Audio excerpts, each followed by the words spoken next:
উত্তর চব্বিশ পরগনার কৃষি বিজ্ঞান কেন্দ্র, কেন্দ্রীয় পাট ও সহযোগী তন্তু গবেষণা কেন্দ্রের উদ্যোগে গতকাল সন্দেশখালী ২ নম্বর ব্লকে বিকশিত কৃষি সংকল্প অভিযানের আয়োজন করা হয়। অনুষ্ঠানে উপস্থিত শতাধিক মহিলাকে আধুনিক কৃষি কাজ সম্পর্কে অবহিত করেন বিজ্ঞানীরা।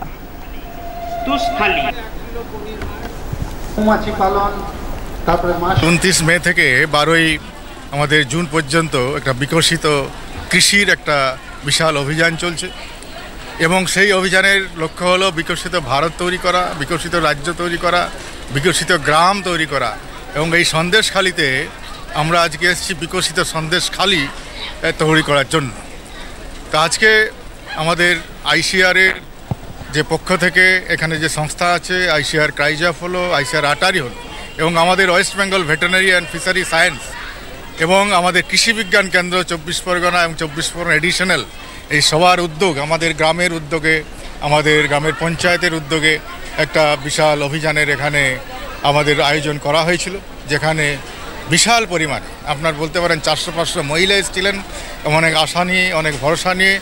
এবং আমি এটা বারবার বলি যে ভারতকে যদি বিকশিত করতে হয়, দেশকে বিকশিত করতে হয়, কৃষিকে বিকশিত করতে হবে।